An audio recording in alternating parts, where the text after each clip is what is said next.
Assalamualaikum warahmatullahi wabarakatuh. Selamat sejahtera. Hari ini kita unboxing lagi satu benda yang baru sampai ni. Okey.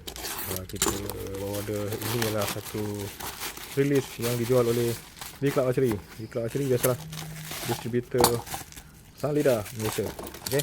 Jadi ini ialah satu release thumb yang baru daripada sang lidah. Dulu dia dah keluar, saya pernah beli. Ni beli lagi sekali untuk season 2026 untuk season 2026 ni. Jadi kita nak tengok benda ni, kita buka sekali tengok. Ini ialah satu release thumb. Okay, thumb release size S. Jadi color dia dah update, color baru tahun ni. Jom kita buka. Ada stapler lah. Kenapa dia pakai stapler? Sekejap. Angkat dulu stapler dia ni.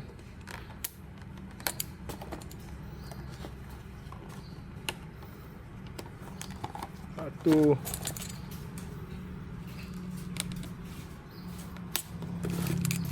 Inilah paling leceh sekali lah. Nak buka stapler dia ni. Okey, sabar, harap sabar sebahagian daripada iman.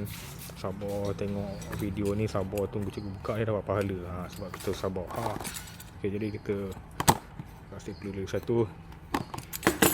Dan potong dia punya stiker ni. Boleh koyakkan, tapi saja je nak bagi surprise. Okey. Okey, jadi kita buka, kita nak tengok. Kita buka dari sini. Jadi dapat kat belakang dia. Okey, nak tengok apa ada dalam ni. Kita ada release kita. Okey, ini ialah release size S. So dia thumb release. Dia dah ni aluminium ni. Okey. Thumb release 4 finger, dalamnya ada 3 finger dan juga 2 finger. 2 finger mana cenonet tu. Adalah sama dalam ni. Buka lah, nak tunjuk. Okey, kita nak tengok apa benda yang ada kat dalam ni. Dan kita ajar lah apa benda. Okey, kita ada spring banyak dalam ni.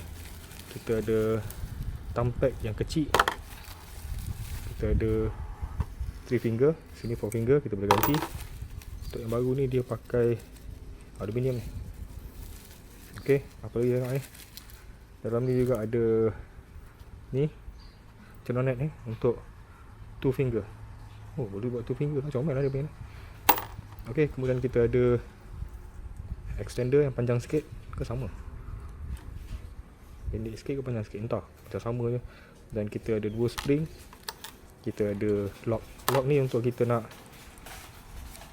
tarik dengan selamat tanpa release. Jadi bila macam ni kita dah lock, bila kita tekan tu dia tak terbuka lah. Jadi safety feature. Okey, jadi okey, not bad. Kalau kita compare size dengan size M, ini size M, tengok jap, ini size M, ini size L. Okey, nampak beza dia, size dia. Okey, ini kecil sikit dan dia comel sikit. Okey, jadi kita akan probably cuba untuk sekali kebangsaan yang baru ni. Jadi apa lagi dalam ni? Tengok apa dapat. Ni tools, confirm tools. Dia bukan spring, spare spring. Masih ada pilih spare spring. Dan satu lagi ialah tools, mesti ada tools. Okey, Allen key. Jadi kalau berminat, link ada dalam description. Itu saya video untuk hari ni. Assalamualaikum warahmatullahi wabarakatuh. Bye bye.